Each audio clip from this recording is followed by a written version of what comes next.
amber lights and silver haze. Time slips through these haunted days, silent prayers in fields of gray. Soldiers' songs just drift away.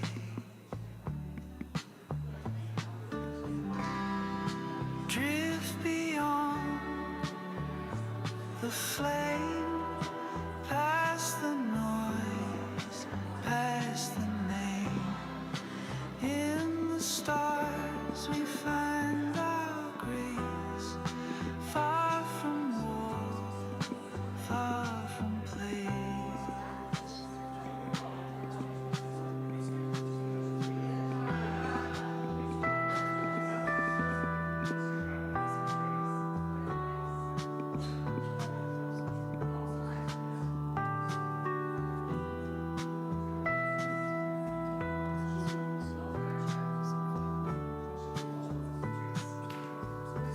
Echoed cries beneath the sky. Birds still sing though mothers cry. Footsteps fading in the clay. Peace is just a breath away. Drift beyond the flame, past the noise, past the name.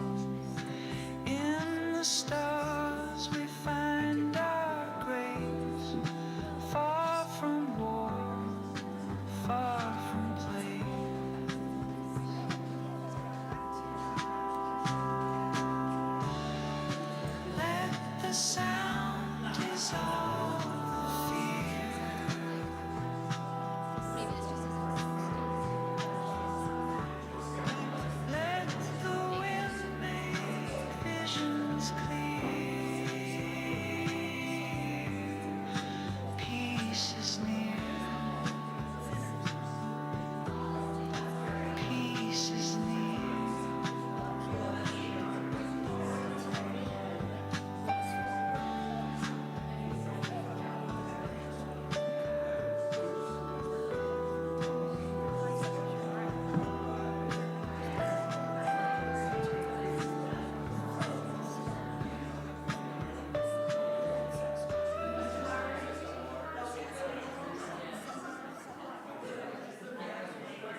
Okay, good evening, everyone, and welcome to tonight's event, Ethics in the Age of AI. My name's Jason Hill. I'm the Chief Operating Officer here at the Colorado Chautauqua, and we're very pleased to have you with us tonight. I'd like to extend a special thank you to our sponsor, the Betsy Hitchcock Foundation, whose generous support makes programs like tonight possible. We're also grateful to several members of the Chautauqua Board and board committees that help connect us to these outstanding panelists we have here tonight. This evening, I'll introduce one of those panelists and then turn it over to him to introduce the rest of the panel. So welcome, Dr. William Peneuel is our moderator tonight, right here to my right. Bill designs and studies STEM curriculum, assessments, and professional learning with a focus on science education. His research explores how contemplative practices, critical inquiry, and long-term research practice partnerships can foster compassionate learning environments and address systemic inequities. When we first reached out to Bill about this event, it became clear to me very quickly that his knowledge of tonight's topic, and when I thanked him for his enthusiasm to participate in tonight's event, he said something that stuck with me. He said, you know, we research scientists do really important work, but we're not always very good at sharing that work in engaging ways like participating in cool events like tonight. So thank you so much for being here, and please join me in welcoming Bill and our panelists. So thank you all for being here. Thanks so much, Jason. Appreciate it. I just want to do a quick access check. You can hear in the back. Okay, great. Welcome, everyone. Again, my name is Bill Peneuel, and I'm a professor in the School of Education and Institute of Cognitive Science at CU Boulder. And I'm not going to introduce all the panelists right now because we're going to do a kind of non-standard self-introduction in a few minutes. Just to give you a little bit of the flow of this evening, we are going to, I'm going to turn it over to my colleague Casey Fiesler here to give us a little bit of just a primer on some terms we're going to use, what the sandbox we're playing in tonight when we talk about AI, because AI means so many different things. And broadly, the sandbox is around AI creativity and ethics. We thought that this was an appropriate topic for this venue here at Chautauqua House to be thinking about creativity. So you will hear about art and copyright and creativity, ethics in the context of AI. So after we do a little bit of just overview, each of us will kind of present to you a little bit of a flavor of the things that we work on in the space, and you'll get to see us just some things that we make and are doing. We will have a little dialogue for about a half hour among us, And then we'll open this up for Q&A from the audience. So that is the plan, and I'm going to turn it over to Casey now. Okay. So I could spend many hours explaining a lot about what artificial intelligence is and how it works, but I'm going to give you the 3-minute version that has been honed by years on TikTok. So artificial intelligence, you may not know this, but that term first appeared in 1956. And since then, it typically refers to basically any time a machine is doing something that would typically be associated with human intelligence. So this could be anything from playing chess, to correcting someone's spelling, to recommending a movie to you, to finding cancer on a CT scan. And these are all examples of what's referred to as narrow AI, which means that an AI system is doing one thing very well, as good as a human, very often better than a human, better than me at correcting someone's spelling, for example. And Deep Blue, the chess playing computer, beat the world's best human chess player in the late 90s.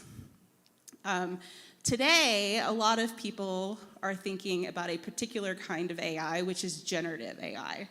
This has actually been around for a long time. This was not invented with ChatGPT. In fact, ChatGPT itself was GPT 3.5, and so there was a 3 and a 2 and a 1. This has been around for a while, and this is the 30-second version of how it works on a technical level. Very simplistically, a large language model like ChatGPT is a what word comes next prediction machine. Now, it is incredibly good at that, incredibly good at that, and the reason is because it's trained on all the words and some incredibly complex statistics, but it's also honed with something called reinforcement learning, which means that at some point, humans and then eventually other models were giving it little treats when it gave good answers. And so this has resulted in a number of what you often hear of as some of the limitations of these systems. So one of the reasons that you hear about, something like ChatGPT hallucinating, which means, it gives you bad information, is because it's not optimized for truth. It's optimized for statistical probability and linguistic fluency. And also this reinforcement learning things where humans were deciding what were good answers is why sometimes it gets a little too flattering. And it's also overconfident because guess what's a bad answer? I don't know. I don't know is a bad answer. And so that's sort of the basics of how this works. ChatGPT, though, is still narrow AI because it's still good at it's very good at one thing, which is generating human-like language. And I mentioned that in part because we are nowhere near having sentient or conscious or anything like that. We do not have artificial general intelligence yet, which is the hypothetical thing where an AI is as good as a human or better at all things. We're not there yet. We have extremely good language creating machines. Another type of generative AI would be like an image generator or a music generator or a video generator, which is what we're talking about tonight. Works in a similar way, but instead of, predicting the next word, is predicting the next pixel or note or something like that. So that's the primer. Okay.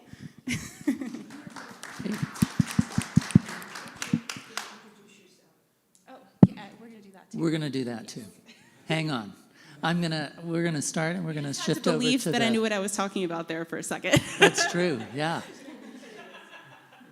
So yeah, we're gonna just hit play and then I'm gonna talk about this a little bit and my colleague Blake Reid will introduce himself and talk about how this is relevant to his work. Same video useful for two of the introductions.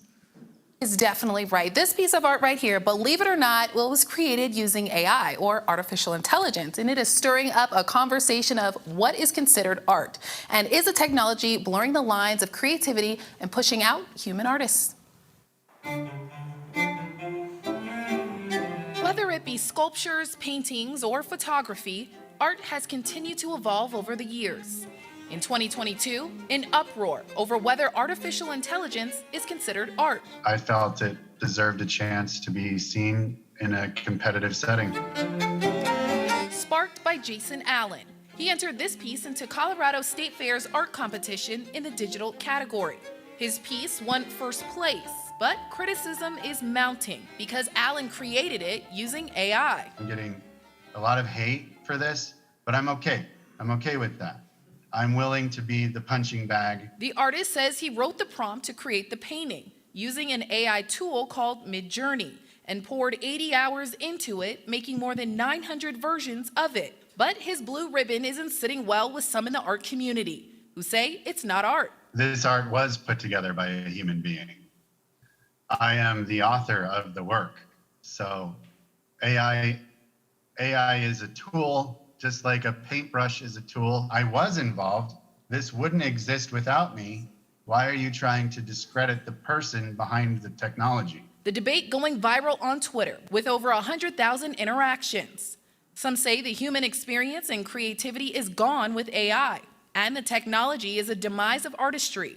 But others, like Allen, say it's a new era of art. Rather than, shooting the messenger or hating the technology, I think we just need to recognize we're in a new state.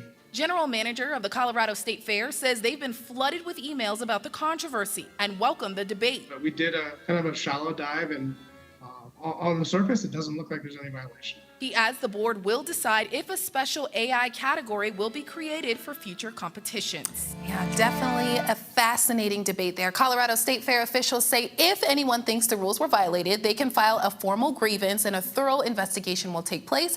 But we've learned, although a lot of folks are complaining, no one has actually filed a formal grievance. In studio tonight, Talia Cunningham, Box 31. Stay tuned. I am talking in a British accent. Okay. So that particular video is what we call an anchor for a problem-based unit in middle school that a team of teachers and researchers and learning scientists who are here at CU as part of the Institute for Student AI Teaming, or ISAT. We are a National Science Foundation funded institute. We've had funding for about 5 years and just got renewed. And one of the core things that we're doing is building units around AI literacy that center ethics, as well as learning about the technical aspects of generative AI in this case. So this is the starting point for, you can imagine, lots of questions that kids might raise, lots of debates that will unfold as this unit unfolds, and also learning about a little bit of what Casey just said. I hope middle schoolers get just that overview that you gave. That's what we're hoping for, that they're able to say, but also one of the culminating activities will be they will actually decide on whether to allow AI in a class art show based and have to justify their decision based on a whole lot of learning they do after exploring this initial anchoring event. And I'm going to turn it over to my colleague Blake, who will introduce himself and say, how is this relevant to you? Well, good evening. It's so nice to see you all. So my name is Blake Reid, and I teach copyright law over at the law school. And so one of the interesting things that happened when Mr. Allen created this art, I call it theater de opera spatiale, but the students often criticize my lack of French fluency. I realize there's some accents that should be better there. What he did in the process of entering this into the state fair is he also applied for a copyright. So what does a copyright do if you get one? And it turns out it's pretty easy to get one. It actually happens automatically in the United States, but you go register it at the Copyright Office if you'd like to be able to file a copyright lawsuit. And you might do that if someone makes a copy of your copyrighted work without your permission, without paying you for a license that gives you permission to do it. And so Mr. Allen sought to register copyright in Theater de Opera Spatiale. When that video broke, someone other than the folks in Colorado was paying attention, and that was the examiner who was responsible for reviewing the application at the United States Copyright Office, who took note of that video and said, Well, normally we grant copyright for most creative works. It's a pretty low bar. But we do have one requirement, and it doesn't come up that often, but the work's got to be generated by a human being. Now, most of the challenges we run into on that front, it's pretty rare that comes up. The last time we had a big fight about it was when Naruto, a crusted macaque, took a camera that a wildlife photographer had left on the forest floor and took a very endearing selfie of himself. And there was a big fight. It involved PETA about whether there could be a copyright in Naruto's selfie. And if you hear it called the monkey selfie, you have to tell folks he's a crested macaque, not a monkey. They're very different. I make sure my students know this. But the examiner at the Copyright Office says, well, hold on a second. You use generative AI to make this. And Mr. Allen said, well, it was a lot of work. I put in the prompt and I refined it 624 times. I continued to refine it and edit it till I got it to spit out exactly the image that I want. And then I took the image and I put it into Adobe Photoshop and I made lots of edits to yield the image that you saw in the video. And the Copyright Office examiner said, well, we would be happy to grant you copyright in all of those prompts that you typed in, all the 624 prompts that you typed in and those edits that you made in Photoshop afterwards. But you need to exclude from the scope of your copyright the thing that Midjourney, the AI, created. We want you to take the image out. We need you to disclaim that. And Mr. Allen, I think you get a sense from the video, was not about to do that and said, no way. And so the Copyright Office said, we're sorry, and this is pretty unusual. We are going to deny you copyright in the video. That case is now proceeded to litigation down in Denver. It's still pending before the District Court of Colorado. So that's what brings me into this conversation. Looking forward to hearing more. Thank you. And now I want to introduce my good colleague, Kalonji Nzinga, and he's going to share something from the Instagram reel now. Don't worry about the price of gas. They said to keep my mama's bills paid and the champagne flowing. If I keep this COVID-19 campaign going, keep house niggas housebound, locked down, frozen, keep real niggas in the field. I don't trust the New York Times, but I don't want the COVID. I'm proud I'm egoic, my crown is unbroken. I'm Bantu, that's on my child, the unborn. I hope these handmade tales ain't prophecy, dystopian nightmares with white girls.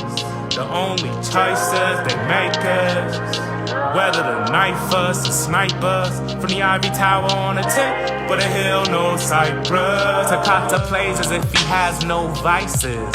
My niggas pray cause the hood is where Christ is. Left in the marshes of the Nile by Mama Isis.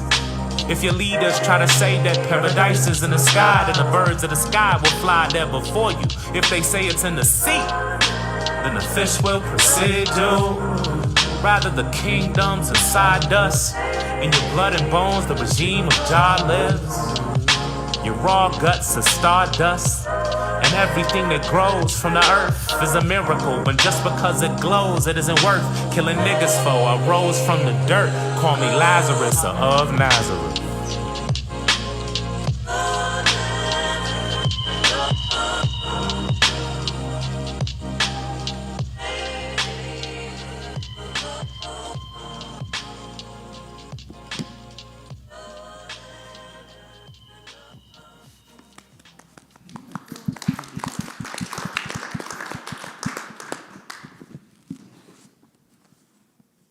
Should I jump in on that?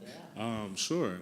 So I'm Kalonji, assistant professor in the School of Education, also an artist, musician, hip-hop artist, and I am starting to delve in, as you can see, into AI, generative art, and I think, we're going to talk a little bit about that. I think I'm probably with the small 15% of the room who said that is like an AI optimist. I think I'm really optimistic about what AI can be used for.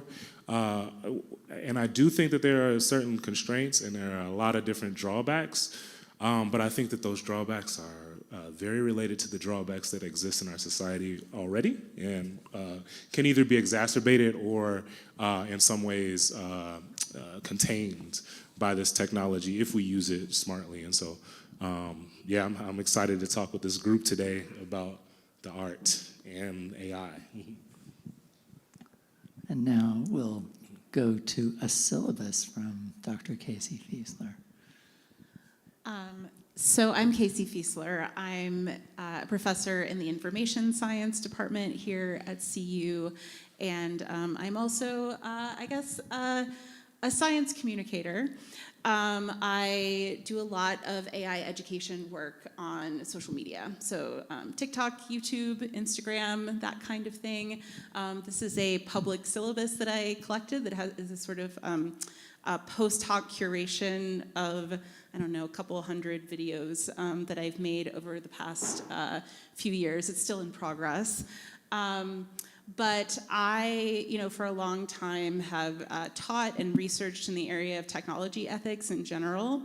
I, like Blake, also have a law degree from before my PhD. And so I think a lot about regulation and the sort of potential harms of not only AI, but technology in general. But a way that I think about this is that I am a big fan of technology. I think it's pretty great. And I think that anyone who is optimistic about AI or any technology should have an obligation to also be critical. Because if we think that this technology can be amazing and change the world, then we should want it to be the best that it can possibly be. And so that, and then I also, as my little spiel at the beginning, one of the things that I try to do a lot of is explain what's going on in layman's terms to people who are scrolling through dance videos, and then suddenly there's me. Love it. All right, so we're going to talk briefly kind of amongst ourselves and then open this floor up for questions. And the first one, we're going to start with Kalonji, and it's kind of, what does it mean to create art using AI or collaborate with AI to make your art? Yeah, so, you saw a piece, excuse me. You saw a piece that I did that was using Midjourney, the same software that our colleague used to create the controversial piece. Midjourney, I used a number of tools. So there's Midjourney, Runway, OpenArt. There's different have different affordances and constraints to kind of build a workflow around it. And my maybe strong statement would be, I think that it's more than a tool. I think it's honestly working with one of the most powerful tools that human beings have ever created. And I think, when we think about what AI is, we could think about the printing press, or we could think about the computer, or we could think about all of the many different electricity, all of these different altering society forms of technology. All of those were created again by human minds, right? What happens when we've created something that has the capabilities of human minds, right? That's something of a higher order in a certain way. And so I do think that there are a lot of issues that we'll talk about in terms of ethics around AI, right? It's a huge issue. And many of those have to do with, I'll call them two different types. One type is AI versus humans, right? Will AI replace human beings in the workforce? Will your accountant be an AI? Will your, lawyer be an AI, in the future? So I think that'd be one way to frame an ethical issue. And I think that, some of those may also relate to sort of copyright laws as well. Another sort of order of ethics that I think is really important is might be more like which AI or whose AI, right? And so one way to think about that is like, If an AI is analogous to a human being, right? Which human being are we talking about, right? So if we're talking about ChatGPT and you're engaging with this chatbot and you're going back and forth and you're asking it questions, are you getting questions that came from Martin Luther King Jr.? Are you getting questions that or answers that come from Trump, right? And of course, there's many spectrums of personalities along the lines of that. And so I think the issues that I'm most interested in, especially when engaging with the technology, is like, what are the types of storytelling? I think art, I think language, these are forms of storytelling, right? Who is the storyteller that is speaking back to us? Those types of questions I think are really important. If I were to give a prompt to AI and I were to say, AI generator, Midjourney, create a picture of Gaza as it has been, as we imagine it in the future based on what has happened over the last 2 years there. If Midjourney thinks like Trump, right?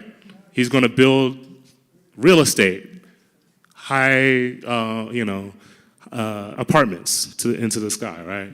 If it's from the perspective of a young man that grew up in Gaza or in the West Bank, or what would Midjourney produce? And again, all of this is trained on data, right? And so the issue that I'm mostly concerned is like, what are our references? As artists, we have references, right? We have a perspective, we have an experience. And so what experience is AI drawing on? And I think that the implications of that are life and death. So we're going to talk a lot about AI tonight. One of the things we have to remember is that when we talk about what art is, technology that intervenes in the creation of art always prompts these debates. So I'm going to tell you about a really dangerous technology that disrupted the art world and threatened the livelihood of a lot of authors. And it was leaps and bounds ahead of how we did things before. And you've all probably got one in your pocket. It's called a camera. And when the camera was first introduced, the courts had to wrestle with, is this a legitimate way of creating visual depictions of people? Well, who had done that before? Painters, illustrators, who had people sit for a portrait, had someone just sit there and create it, and suddenly we could put a magic box in a set of chemicals and expose it, and it would be created automatically. And we had to ask really hard questions about, what is that going to do to the livelihood of illustrators, people who made portraits? Is there anything creative about just positioning a lens and having it take in the light that enters the lens and project that onto a set of chemicals and some paper? Is that art, or is that just a machine doing that? And by the way, the copyright system had a fight about that. And what I tell my students about that is, we take for granted now that photography was art, but it was a close call. It didn't necessarily have to go that way. We could have eliminated the incentives for commercial photography by denying copyright to photographs, and that was a pretty close thing that happened. I want to throw out one more example of art, basically encountering technology and having a problem. I'll tell you about another dangerous piece of technology, and it's called the audio track of a movie. So the silent movie era, people used to gather in rooms like this and watch movies that were projected up on the screen. And a huge participant in those gatherings was the deaf community. silent movies were an enormous deal for the deaf community. When soundtracks came along, the talkie movie, suddenly the technology split an entire group of people out of the communal experience of watching movies.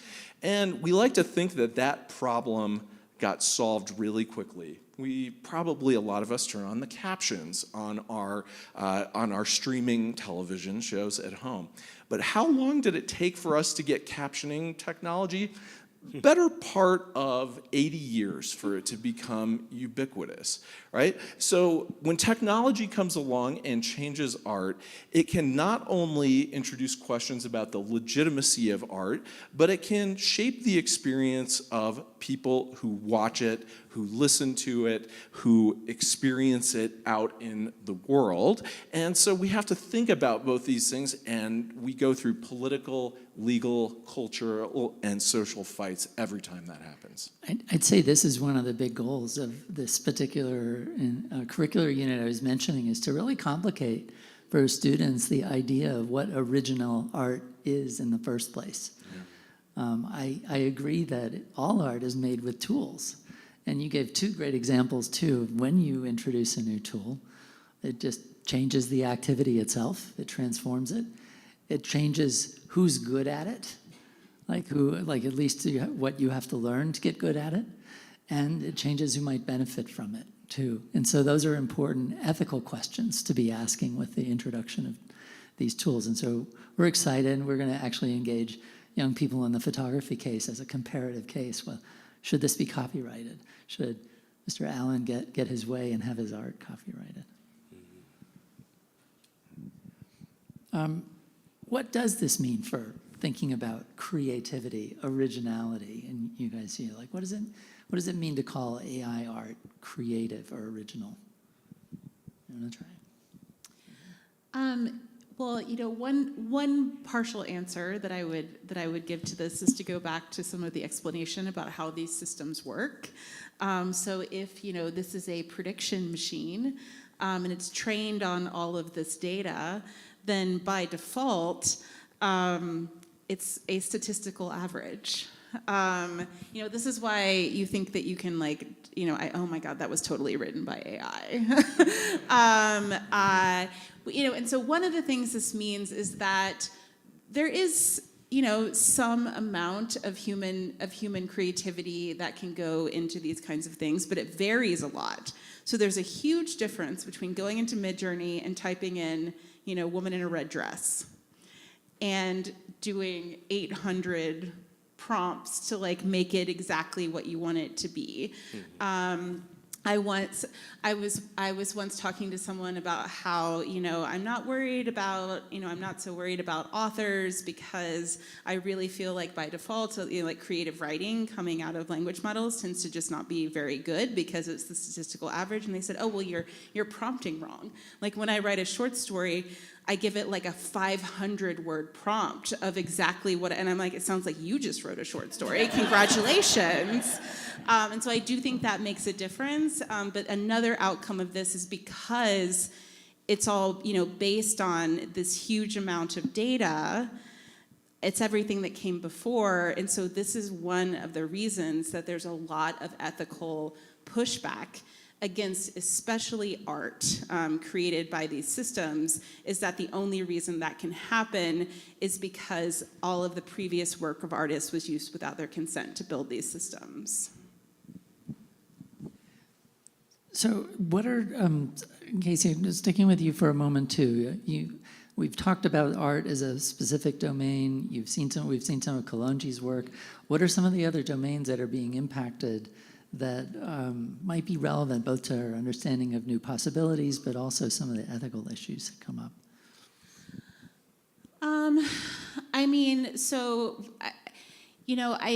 I think that, so one thing I will say is that when I first saw image generators, I thought, when I saw them start being good, which was maybe actually around the time that ChatGPT was released, even in the summer of 2022, they weren't that great, right? They've gotten much, much better. And I thought there's such a spectrum of how people, like how this is going to impact different kinds of domains. And I thought immediately, like, I'm concerned about the people who do commissioned art for self-published romance novels covers. And the reason I thought of that in particular was because it felt like a thing where, a lot of people don't have a lot of money and might have been reluctant to commission an artist anyway, and it's something where it also doesn't have to be exactly what you want it to be. So there are different, but I also feel like there are tons of like domains where I'm not worried, because what humans create is always gonna, it's just going to be so much more original, or what we're going to see is AI used as a tool that is really led by human creativity. So we're seeing some, a lot of interesting things in, video games, for example. I mentioned short stories earlier. I was actually specifically thinking of fan fiction, which is where people, write stories based on like existing characters. That's an interesting domain because there's actually a lot of pushback against AI in that particular community. And the reason is in part because they have very strong, strong ethical norms in terms of the way that they're reusing content. And so in the fan fiction community, for example, there's a very strong norm that you never profit off of someone else's work. Like, that's why you don't see, Star Wars novels being sold. Unofficial Star Wars novels being sold. And also there are strong, attribution norms because it's a gift economy. And if you're not getting money for it, then it's important that you get credit. And so, these big AI companies, they're making money with all of this underlying content, and also nobody's getting credit for their work. So one of the things that I think is very promising is that there's a lot of thought, being given, some in technical systems, some in thinking about legal policies around how could we maybe credit or compensate, for underlying data, or that sort of thing as well. Great. Let's stick with practice for a minute, and then we'll come back to law. Kalonji, how is this changing, artistic practice and yours and maybe people that you work with? What's shifting as a result of the AI being available? I think it shifts the tools that you're using in your art. You could look back, I'm a hip hop artist, so, I was during the shift of where people used to use these things called MPCs, which were, essentially ways to sample vinyl records and utilize those samples in new recordings. That was not looked at as great by the people whose vinyl, who recorded those vinyls in the beginning, right? So I moved from that MPC era into using computers, we use digital audio workstations, which do similar things as samplers did, but now you have, much more processing power. You could pretty much sample anything in the history of music.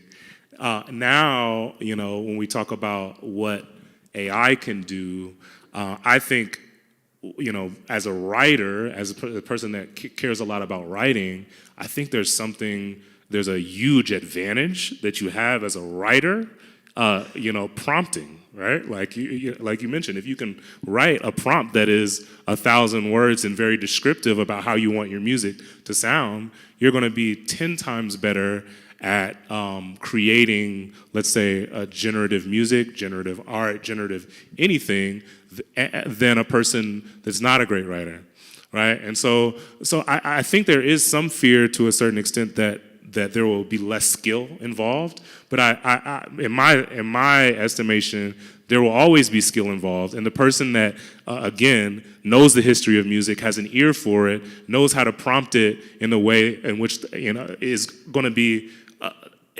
eons beyond someone that's just make a song that sounds like X. You know what I mean?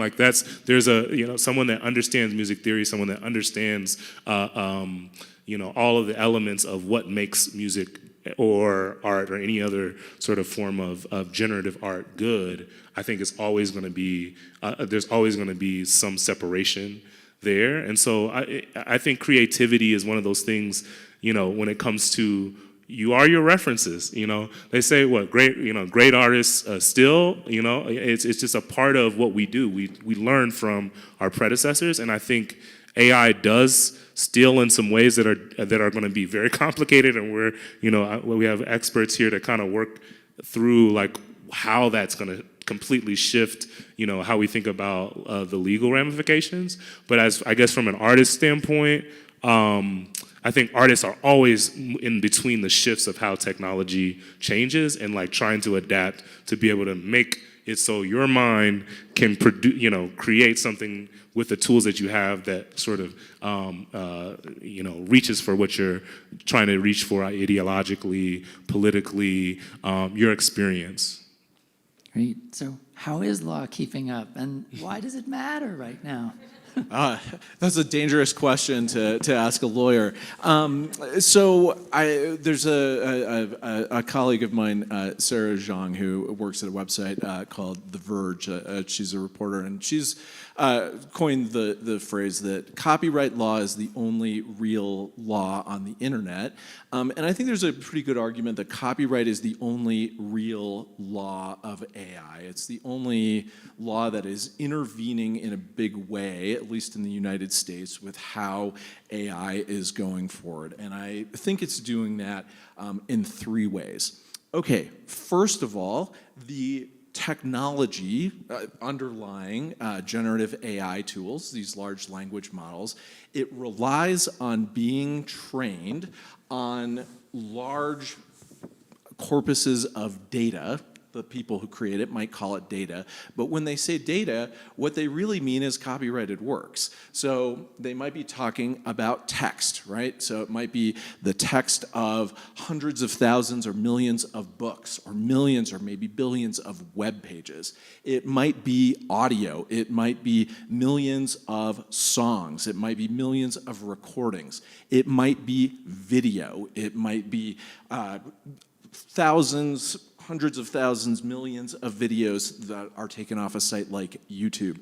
It might be computer code. It might be all of the projects that are on the platform GitHub might get scraped.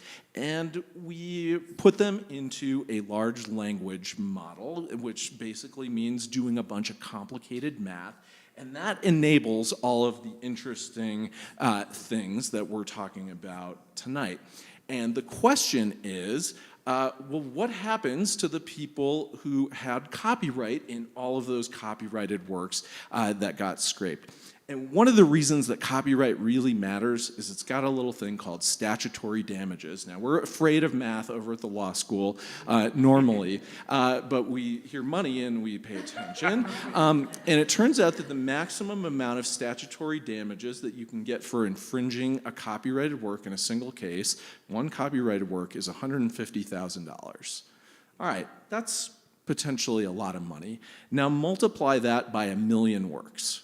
Multiply that by 5 million works. Multiply that by 10 million works. I'm not good at doing that much math, but the experts with calculators tell us in some of the class action cases that are brought against the AI firms, we end up looking at potential liability that runs up into the hundreds of billions of dollars. So one of the early cases involving Anthropic, which is one of the creators of this, just settled. And so this is a settlement. This is the deal that they came to, $1.5 billion.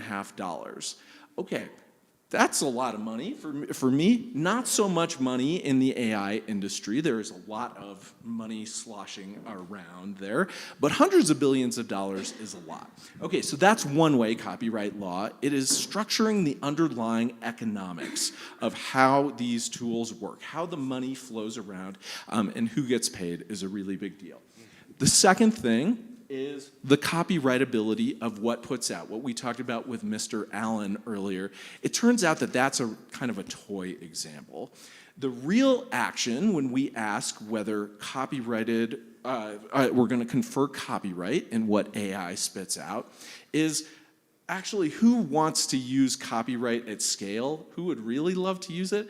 It turns out that there are companies like Disney. that would really like to use AI. There are book publishers that would be interested in using AI. There are record labels that would be interested in using AI. Why would those companies be interested? Well, right now they have a big cost center, and it's called the human beings that create stuff, and they need things like health insurance and living wages and that sort of stuff.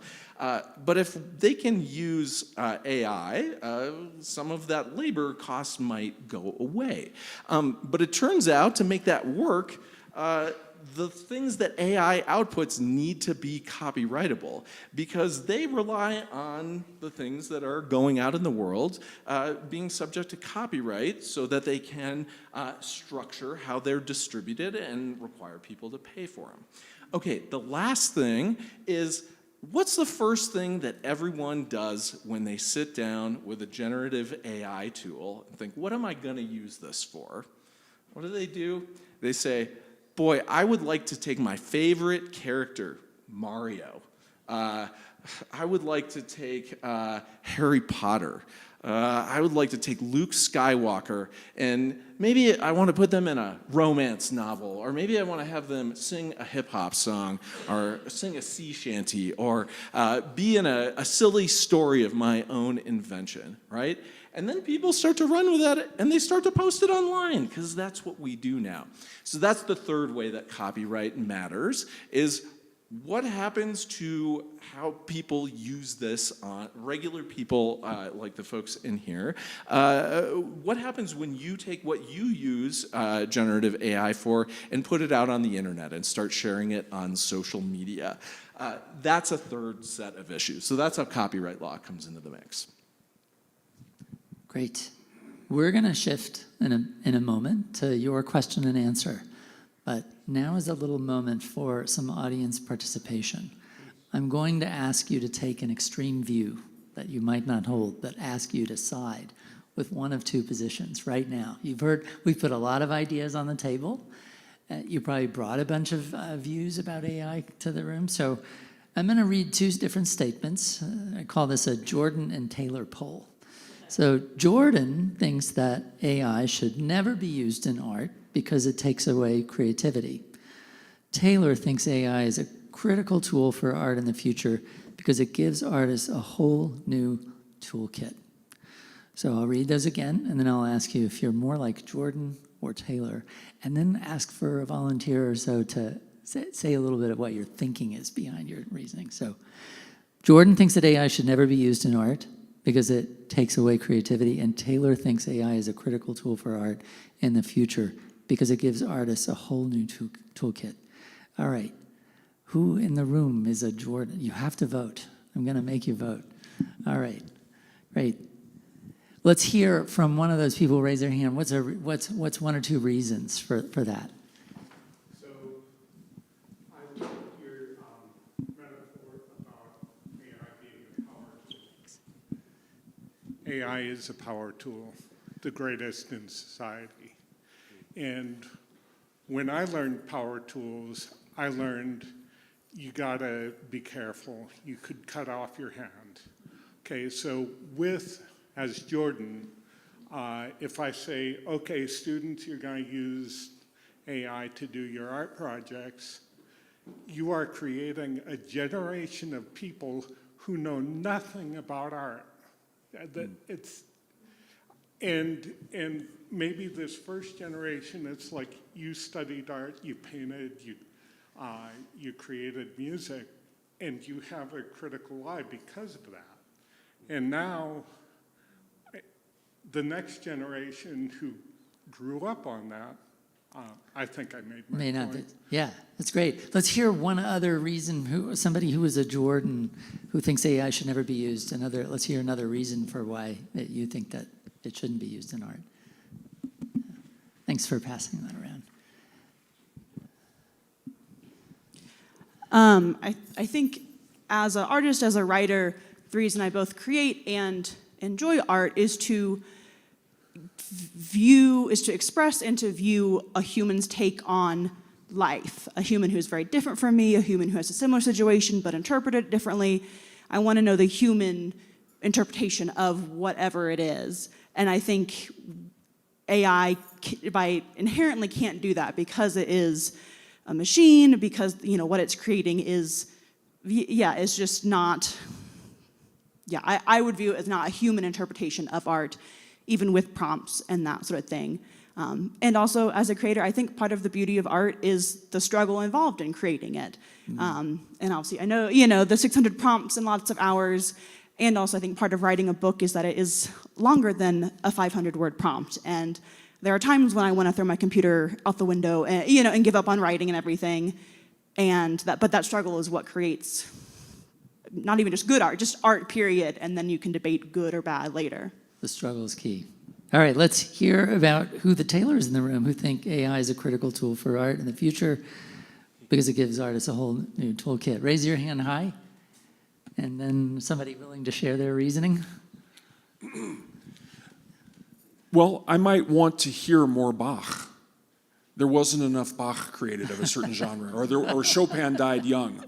So why should we not be able to use AI to create more Bach or more Chopin? Wow, fascinating. I hadn't thought of that. I love that. Other ideas? Yeah. Let's pass. Take the mic so people can hear. Thanks. Oh, thank you. Back to the point you made a moment ago that there are people with talent and people with skill and people with education in the music theory, and they are going to use this tool to create more music. I am right now I've been playing with AI to write 2 different novels, and one in a genre I'm not familiar with, a thriller, and it's terrible. It's awful. One is an experimental science fiction novel, and it's actually going okay. It will never be as great as the great writers I admire because my skill isn't up to theirs. It is still a tool. It allows me to create faster. It makes the creation more accessible, just like crayons, mass-produced crayons and colored pencils and colored pens allow people to create pictures that it would have taken expensive art supplies to do a century earlier. The skill and the knowledge and the education into art going into that still have a massive impact on the outcome. Hopefully we will adapt to be able to recognize great work versus not great work. That's been a struggle since the first art was created. Yeah. Great. Before we go to Q&A, any of our panelists have any thoughts that just were inspired by the things that you just heard from our audience? Well, I guess I'll just throw out one question for folks to think about as we go into the Q&A, which is, who should decide, right? I think that's one question we wrestle with. Is this the provenance of the courts? Is this the provenance of big tech companies or venture capitalists who fund them?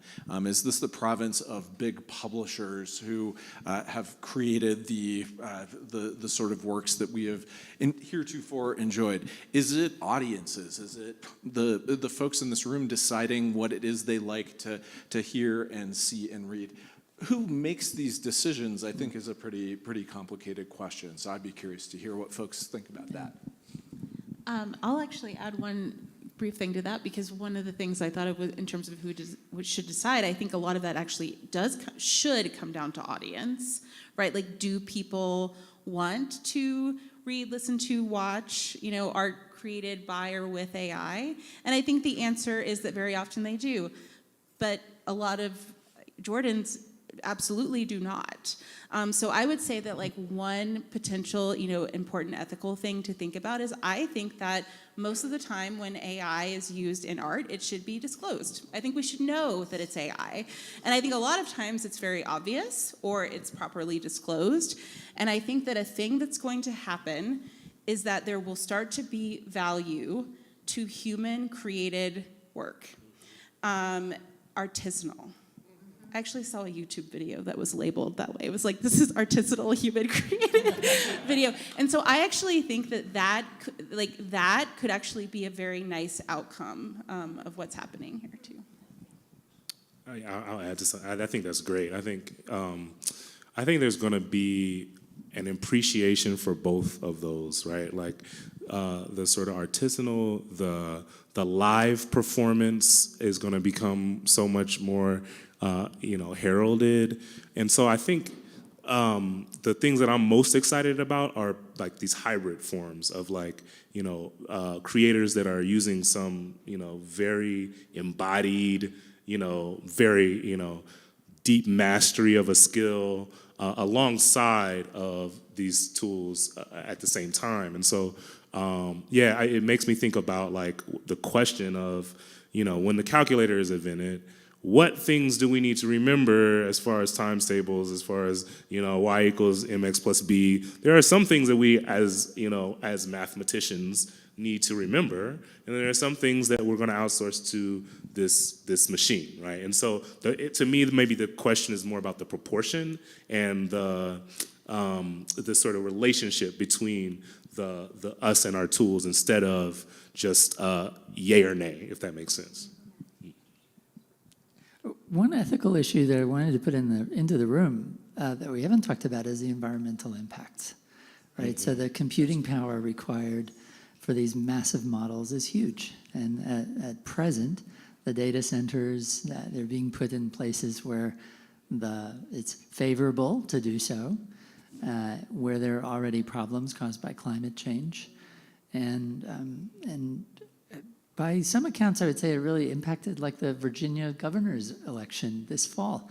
The cost of data centers causing rising electricity costs to consumers. So there is a cost to all this, and I just wanted to throw that into the room. Maybe our panelists have something to say, and maybe other people do. But I thought we go to questions. Let's do that. Curious. Yeah. Okay. Thank you for helping pass. So just a thought on the power requirement. So we had Zach Cass, who was from OpenAI, speak at our conference on AI and distribution. He said, when you think about the power requirements of AI, imagine a solar panel field the size of Arizona. And he said you're going to need fusion to solve AI, and you're going to need AI to solve fusion. All right, I'm going to stick with art, and I'm going to go to more social implications, which I think are, in my mind, have a lot higher weight than, there's a lot of issues to work through about art being generated by AI. But I will say that not everyone that generates art with AI is doing so with positive benefit. So we're coming into an election this fall, okay? And the way that most people get their information now in the country is through social media. And there have already been AI-generated images of people's opponents saying things that they haven't said. And they basically look like the person. Their speech sounds exactly like that person. How are we even going to tell how are we going to sort through truth from fiction? I mean, it's already becoming like totally obscured. I'm so glad you raised this. I could talk about this for hours. Absolutely correct, right? The thing that I said earlier about image generators getting so much better than the summer of 2022, we have gotten to a point where we're not seeing six fingers anymore, right? I mean, you should still, think about ways to spot, but it's gonna be practically impossible fairly soon, I think. What this means is that it has become critical that everyone is constantly evaluating the source of information, because you can't rely on knowing if it's true based on, people weren't, this isn't a problem just with AI. Like 10 years ago, people were believing something just because a faceless person on Facebook said it, right? So this has always been a problem, but now it's not like just the faceless person said it. Now it's like you see a press conference from a known person video, and you can't Does that video come from, the official BBC account or from an official government account? Does it come from, like the reason I use my real name on social media so everyone can Google me and see that I have a PhD and a JD and they should believe the things that I say, or maybe they do, right? But you have to be able to judge the credibility of information. That is so difficult. Like, it's work for people to do that, but it's kind of the only solution. I'll add one more thing to depress you more on this. There's a concept called the liar's dividend, and what this means is that when we are in a world in which you can't necessarily tell the difference easily between truth and fiction, it creates a benefit for bad actors, because now you can say that anything wasn't real. Oh, that, a politician, that video of me saying that stupid thing, that was just AI. And this is already happening. And again, it falls back on individuals to have to do the legwork to think about credibility and sources and that sort of thing, and it's very challenging. I also thought that you were about to talk about the recent news about Grok creating sexualized images. So there's that kind of thing as well. There's all these bad actor uses of all of this technology as well. Well, I'm gonna keep depressing you a little bit more, and then maybe someone will bring us back up. But when I said that copyright law is the only real law of AI, what I meant by negative implication is we don't have a legal solution to this problem. And in fact, we have lots of legal barriers to even beginning to solve this problem. And we kind of stopped trying to solve them before AI showed up. At the dawn of the commercial internet, we made a decision that for user-generated content websites, we were by and large not going to hold them liable for the decisions that they make about moderating content and not. And the hope was that that would incentivize content moderation to happen. Casey mentioned the Grok fiasco this week, which I think is emblematic of we are basically seeing companies that run social media platforms, which are really, we ought to just start thinking about as media platforms. They've largely supplanted traditional media platforms, have more or less given up on content moderation. In other words, they have given up on the idea that they are structuring discourse in a generative way or in a productive way that the legacy media long tried, although perhaps not in a successful way always to do.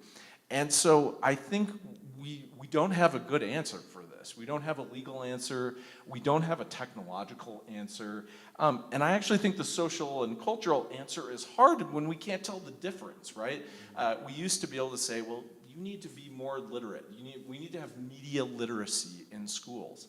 What is it that we're supposed to teach kids about telling the difference between AI videos and not AI videos when they're so good? That's just all to say, I think we're in a very bad place on this front, and I share your concern, and I'm sorry to make it even worse. Can I I just want to follow up, and then I won't speak again for the rest of the night. Yeah, it's all fine and good to say that people need to, have like critical problem-solving skills, but the reality is that's not happening, and it's not going to happen. And you can't tell that it's AI generated. So there needs to be some regulation on these companies. They need to overturn that 1998 law that shields them from all liability. If they had liability, I think the problem would correct itself because, they would get sued for these things. I want to jump in real quick on that. I think it's a very important issue, media literacy, AI literacy, and how do I put this without, being even more alarmist? So I think we're a group of people here that privilege information. We are literate. If you come to an event like this, you probably are, deeply concerned with trying to validate truth, right? And so, but what I will argue is we can validate truth all as much as we want, and still nothing changed. We saw live streaming of a genocide for the past 2 years. We've seen pictures and images, and all of them were real. We've seen images of Sudan. We've seen images of the Congo. We've seen images and knowledge and all, we get degrees in these things, right? Dissertations in them. And where is the action, right? And so I think to a certain extent, one of the things that I'm really nervous about when it comes to AI is, are we actually, when we create AI even, are we creating a slave? Are we creating the fact that we call a consciousness a tool is kind of crazy. But it makes us think about like the ways in which we've become tools in a certain sense, right? I'm nervous about creating a species of intelligence that does whatever we say. How can you have an ethical slave if that's literally just someone, organism doing whatever the master says, right? Can you create ethics out of that? I don't know. I think that there's a lot of profound questions about, our role in, both determining the truth and validating information, but then what do we do with that truth, Thank you. I think there's questions in the back. And then let's go up here and here. Should I go? Go ahead. Thank you all for being here. This is great. The first question is, we've been using the word art all over the place, but we really haven't defined it. And what does that mean? I think it changes. When Dylan went electric, the world exploded because it wasn't art anymore. Jackson Pollock, when he put out, that's not art, that's garbage. So we're at an inflection point. So how do we decide what is art and what isn't art, and what are y'all definitions of that, so that as we have this conversation, something to ground us? And what does that mean? Well, I could take a stab at it from a legal perspective, which is the best perspective to evaluate art.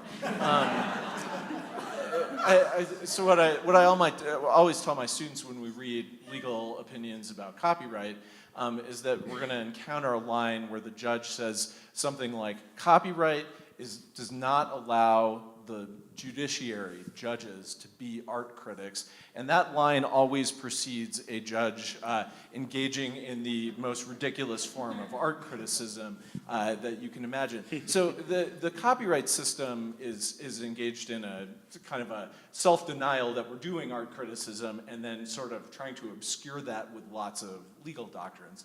But I think the one that we can find, at least for the purpose of the copyright system, and this is not an answer broadly to your question, but it's a narrow one for the copyright system, is what is the copyright system for? And that's actually in the Constitution, and it's it's Article 1, Section 8, Clause 8, and it's called the Progress Clause. And it says that we afford artists copyright to further the progress of science, and by science we mean enlightenment, we mean knowledge, we mean we're trying to advance the state of society. And so I think from that perspective, when we think about progress, we're looking to award copyright with that broader goal of ensuring that the things that go out in the world are enriching society and making things better. And one really narrow way we could define that is to say, the reason we give people copyright in order to do that is on the assumption that if we don't afford them with that protection, that someone is going to come along and copy their work for free and they're not going to make any money off of it. That concern goes away a little bit when we've got a tool where we can type a pretty short prompt in and generate art. That's not necessarily the kind of art that we are worried about incentivizing.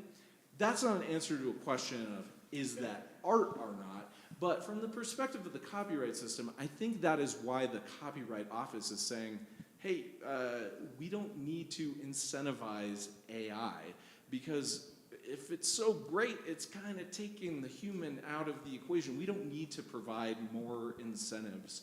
It's just going to happen. So that's a narrow answer to your question. Kalonji, you want to jump in? Wow, that's such a profound question. What is art? I think, human beings, we are fascinated by a number of things that are related to art. One of them is mastery, right? We love seeing someone that can wield a gift that we don't have, right? And so I think that will never go away. Maybe I'm a fool, but I do not think. I think human beings, in some ways, have so much of an ego, so much of a comparison mind, that we will always look at someone that does something that we can't do and have some level of admiration for it. And if that thing has some level of beauty attached to it, it tantalizes our senses in some way, then that will be, always there. But there are also, I don't know, there's certain types of art that to me seem like they're easy to do and people like it. I'm going to maybe add to the conversation, and then we should go to Kate next, if you can hand that. Thank you. I think in the question is something interesting in that every transformational tool that's introduced raises the very question of what is art. So we might ask, what is this transformation? And I think one of the things that it's doing is a little bit on the mastery side, because, as Casey said, this is a prediction machine. It's spitting out probabilities. I don't actually have complete and utter control over the output of what this system is doing.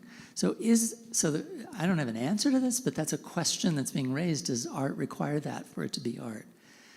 In addition to mastery, I would say some of the interesting exhibits that I've seen of, there's an artist who took all of the MoMA catalog and created AI-generated art. And I am blown away by the wonder of it.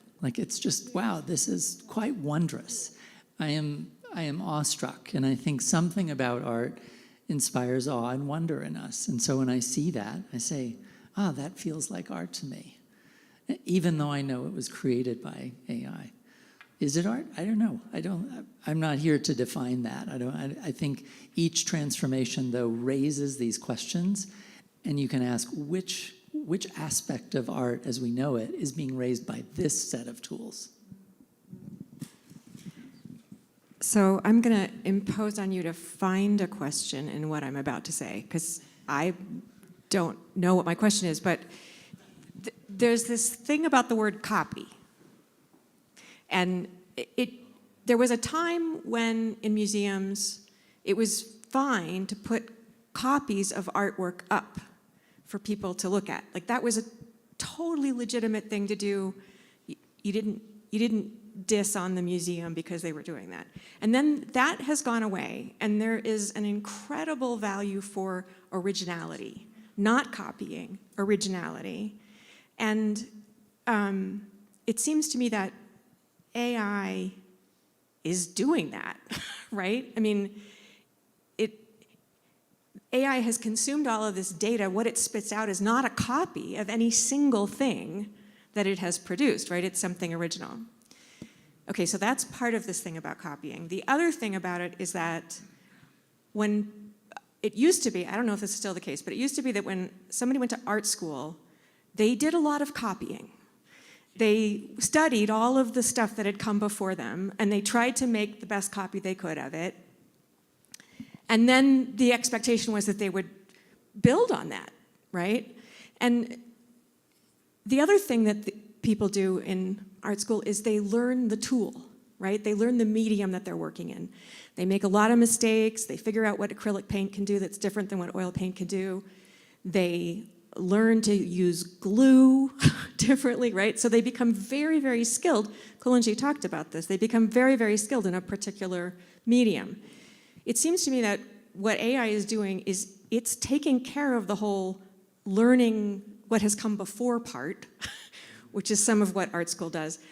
And then it becomes the tool that you come to know really well, right? It's the medium in which you're creating.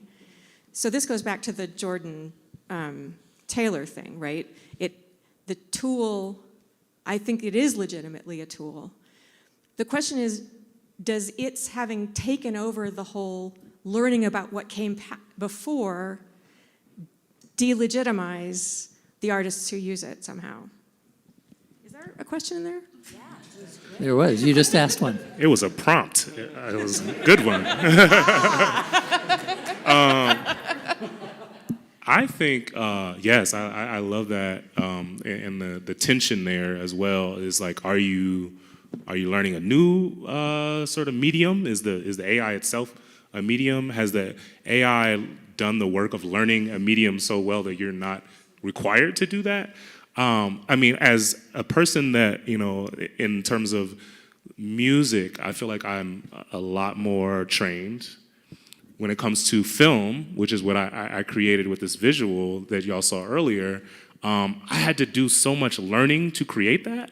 Like I had to really understand like what a shot, what is like, how does a camera move, right? Like all of these different things that are like, I'm sure a film student would do so much better than I, but in order to utilize it in a way that is even amateur level, I had to learn something about the films that I even liked. So I have, in that piece, there's a film, Daughters of the Dust, that is a film that is looking at the South Carolina Gullah community, and there's all these like really expansive shots of folks walking on the beach, and so I went back and I looked at that film and I'm thinking about, okay, how did they do the shot?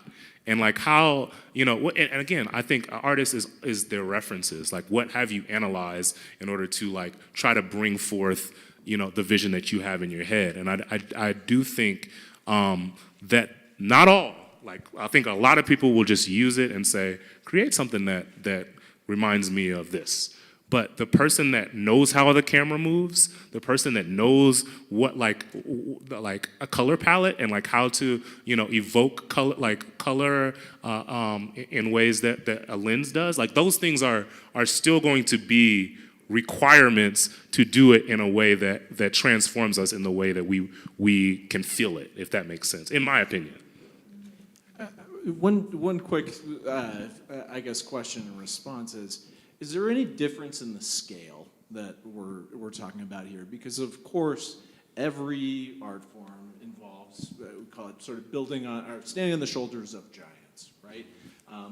There's nothing that is truly original in the form of the lightning bolt from the heavens inspiring us to do something that's literally never been done before. But I guess a question is, do we want to give people who have come before, and I think this is a societal question and a personal question for them as artists and for people using the tool as maybe future artists, to say, should they have some control over how that tool gets created? Should they be compensated in some way? Should they be able to say no? Should they be able to say, I don't want my art to be experienced, consumed, processed, turned into a tool in this way. That's not what I created it for. Do we afford some sort of what we call in copyright moral right to the artist to say no to that? And then looking at it from a different angle, do we have equivalents of human beings going to art school that are learning from past works on the scale that we have with generative AI? Does anyone in art school go look at and ingest every detail and retain lots of information about every painting that has ever been painted, about every photograph that has ever been taken? That feels pretty different, right? And I don't say that to make a judgment either way about the legitimacy of that, but just to say, I struggle with the notion that that's exactly the same thing. That feels like a pretty big step change, and I think the questions we're wrestling with is, what do we do with that step change? Is that a good thing or a bad thing? I think it's a fundamentally different mode of learning, right? So this is something that we wrestle a lot with in ISAT, because we're constantly explaining to people that we are not creating chatbots for people. I haven't talked much about our bigger institute, but one of the things that we're trying to do is actually help kids by using AI as a support for them maintaining community agreements in their classroom so that they can get along better, so that they can collaborate more effectively, so that they can work across groups. The last thing we want is for every kid to be faced with a chatbot interface. We want them to be facing each other and building relationships with each other. And in your example of learning art, Kate, this is warm hand to warm hand. This is a person teaching a person to copy. There's art in the art of teaching that is lost when we get to access this entire corpus without interacting with another person. I worry deeply that we can't get to figuring out problems of moderation. We can't get to action to bring benefit, to have loving and flourishing human communities, if we don't ask ourselves, what kind of learning are we now supporting here? And do we want that, right? So we're trying to offer a different vision of what that could be, but I can't tell you every time we have to, everybody wants to reduce what we're trying to create to, oh, you mean a chatbot? I'm like, no, we absolutely don't mean that. Trying to do something different. So these raise fundamental questions. We are social beings. We learn socially. We understand that so much better than we did even 30 years ago. We are biologically wired to learn from one another, to attune emotionally to each other, and that's where we get our cues about how to feel, how to talk about our feelings, how to think, our language. We are really messing with that wiring right now. We are messing with that wiring and challenging it with being able to instantly access things. So there's a question, and you had your hand up earlier too. Yeah, I had up earlier, but you gave the perfect, yes. So the topic being art, I've discovered this is an area in which I am an AI optimist. Like, great, I love what you're doing. Copyright issues aside, that's not my thing, but really agree with the gentleman earlier who was talking about adults interacting with AI as this cool new tool. That's a really different proposition than the kids. And I say that because Kalanji's gone through life, and even though you were using technology to sample for hip hop stuff, you presumably, given your age, have also dealt have dealt with people a lot. And you, I think, have a PhD, you said. You've understood struggle is pretty much the art of living. You can't get to where you've gotten without a lot of struggle. And so what I see is this huge, what I worry is a huge problem for our kids is that art of living, being with people, having conflicts in the classroom, exactly what you're talking about. AI offers such a frictionless way to pass time.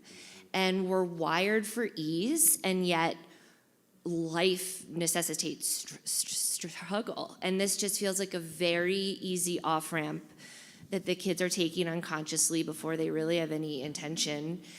And I would be more optimistic if the stats were like, kids are so happy and thriving when they live on chatbots. Unfortunately, that's not what's coming out. And so if we want fun, avant-garde, struggling, brilliant artists in the future, what are we doing to today's kids? We're mining them like we're mining the environment, is my fear. I want to respond with two quick things to say. If you are concerned with children interacting with technology and what that does to them, the first place to start is the relationship between technology companies and schools. So technology companies solve a really hard problem for schools, which is having enough money to have the infrastructure for learning, and they provide something at very low cost or often for free that also wires kids to be really acclimated to that. And I see that when I have law students who have spent an entire educational career using Google Drive and have never encountered having to organize files into folders. They're missing so much. I feel the same way. But that is schools responding to broader problems about how they fund educational infrastructure. So that is one point. I think the other point is outside of schools, we are now seeing a lot of maneuvering in technology policy to age gate technology to kids. And the difficulty with that is figuring out, if you've ever seen the New Yorker cartoon that says no one knows if you're a dog online, it's pretty hard to know if you're a kid online. And so the folks that we are looking to determine whether a kid is online, they're not parents. They're not folks that have kids interested in art. They are big technology companies, and often the same companies that are providing AI. So I agree with the special problems that you observe about kids, and I would just say we are nervous in tech policy world about solutions that depend on trying to reliably distinguish between kids and adults. It's a really hard thing to do. Totally.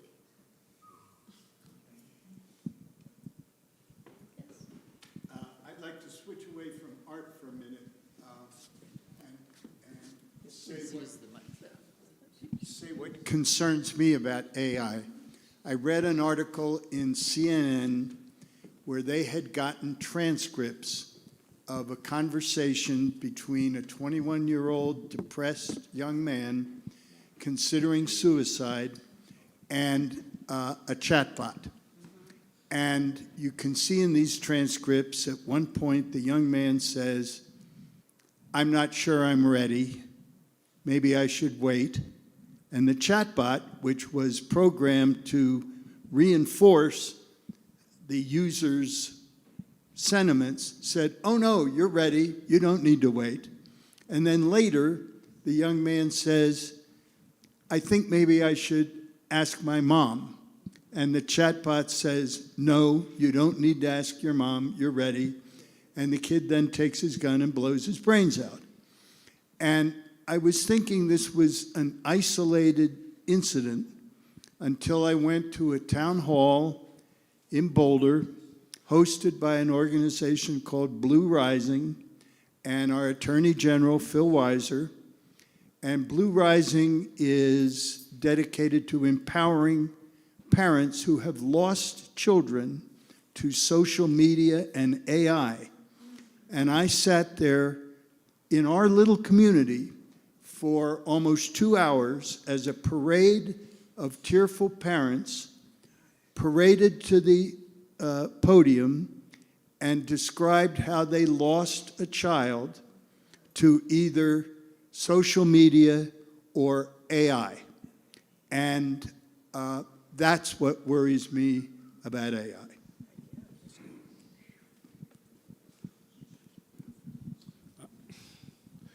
I'll jump.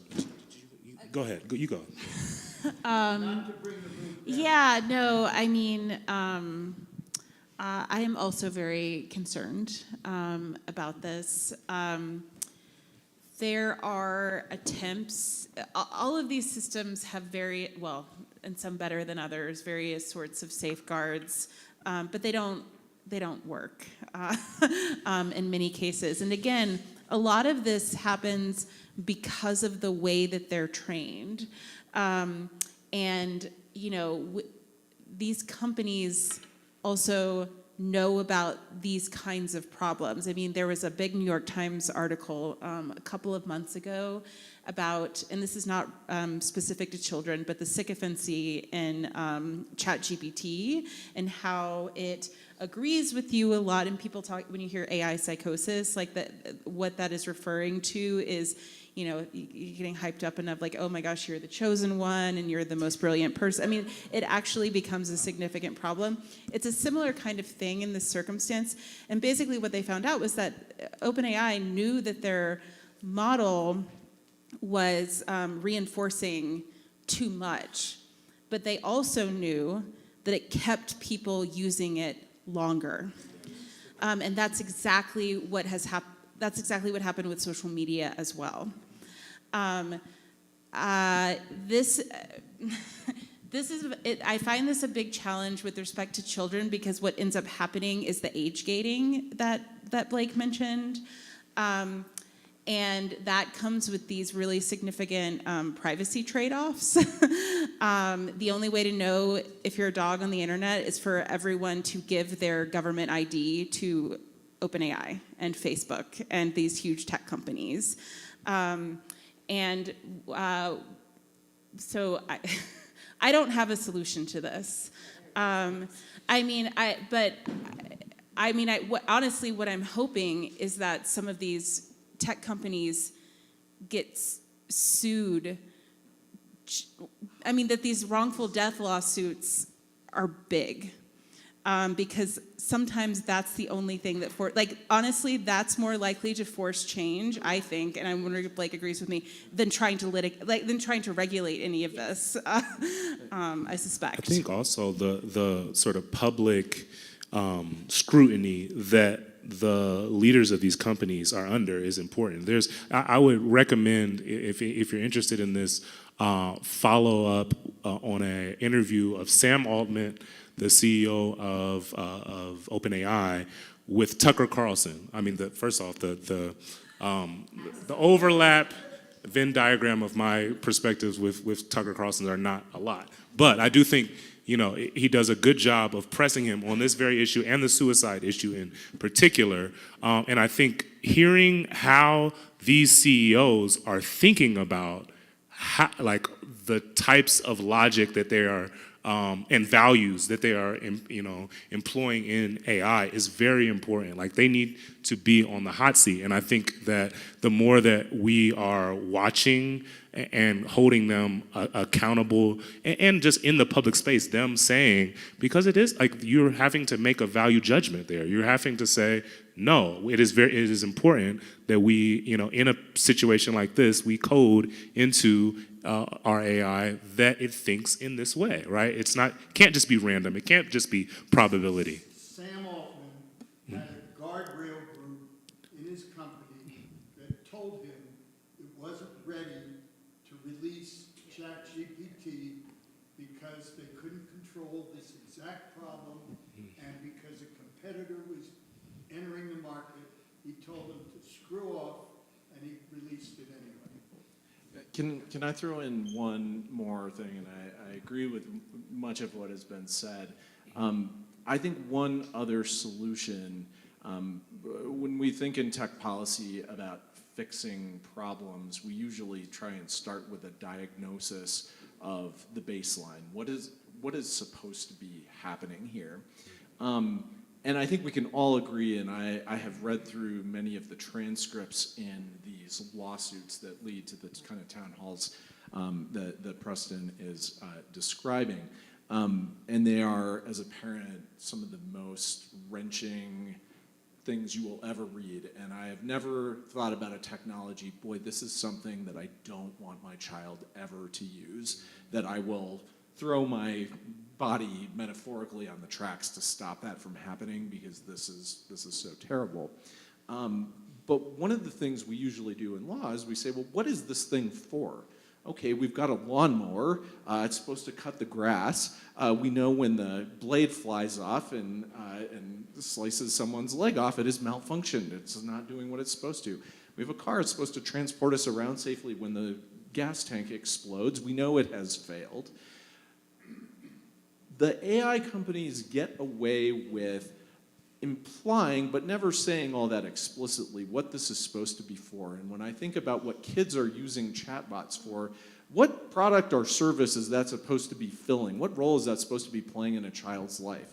And there's no role that I can think of that's really all that obvious, but when I think of all of the roles in a child's life, a counselor, a parent, a teacher, a doctor, a friend, I think if any of these people in a child's life behaved in this way, we would say it is broken and this person should never be involved in a child's life again.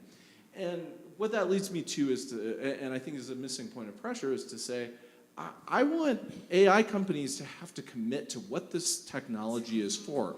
Is it for art? That's someone's one set of concerns. Is it for counseling kids who are having mental health problems? That's a very different set of problems, and I want to see commitments to that. Can I say one more thing as we're shifting to, I know we're sort of running out of time, which is, I hope you all will continue these conversations with each other. And I just wanted to say, Preston, who just gave this comment, and I'm just going to out him, is a legendary copyright expert and someone who I actually learned all of the very erudite and funny things I said tonight. I really just warmed over things I learned from Preston when I was a student here at CU Boulder.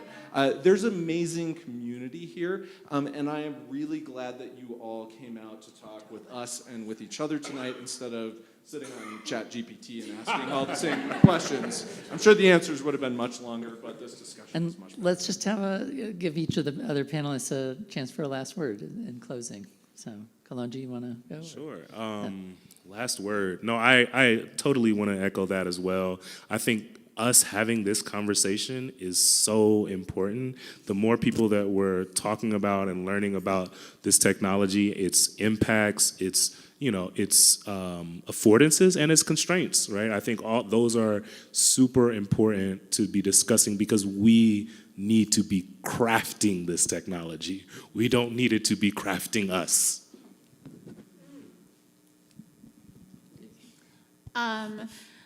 So I'll say one more thing as a type of solution because I think it relates a lot to this last point, and which is that I think that what we need is smaller, more tailored AI models. I think that it is completely absurd that we are using the exact same technology to do our spreadsheets as to make art, as to be a therapist. I mean, it's absurd because the safeguards needed are completely different. We don't know what it's for. We don't know how to regulate it.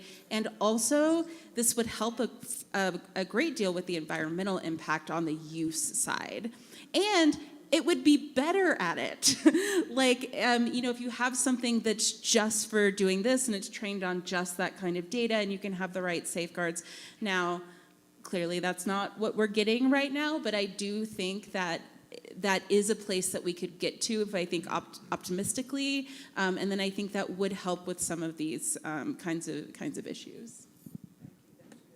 I think one thing that the last part of the conversation really reminded me of is we are in an attention economy, and our attention has been commodified, and AI is a new commodity that is demanding our attention. So finding where we can wrestle control over our attention is really key, but also that's going to require some regulations down the road, because humans are pretty bad at regulating our own attention. Like, we are distraction machines. And so this is where I'm left with, is just to really focus on attention, recognize our economy is organized around it, and these companies are making money off of it to keep our eyeballs there. And maybe we could attend to one another a little bit more. So, thank you. And please join me in thanking my fellow panelists for tonight. I just want to say you guys were so knowledgeable and engaging. I got to get you back here. Cannot thank you enough. And so are all of you.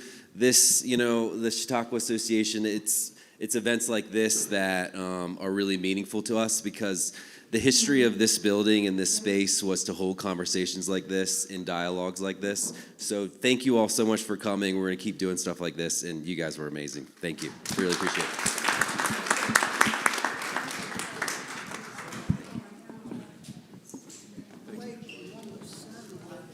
Oh, sure. Thank you.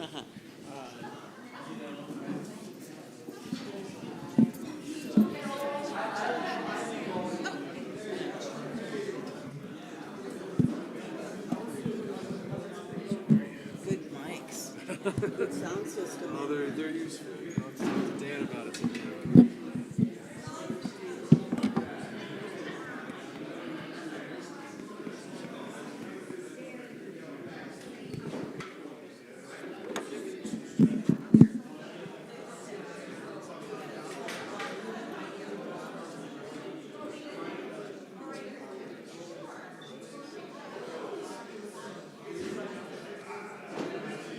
Thank you so much. Yeah, no Great job. worries.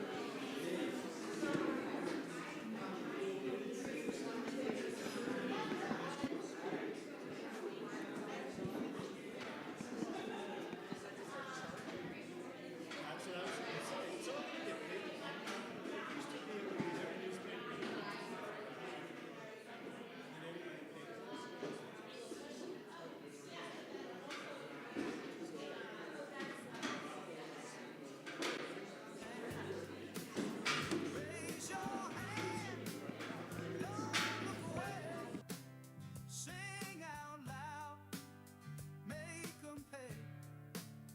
March for peace, not for pride. Let that flag turn with the tide.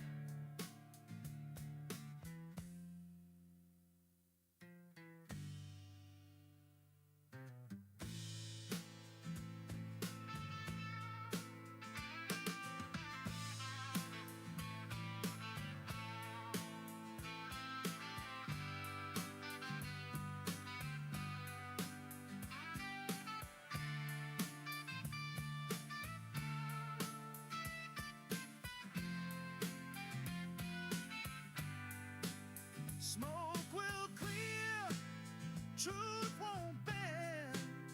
Let the sun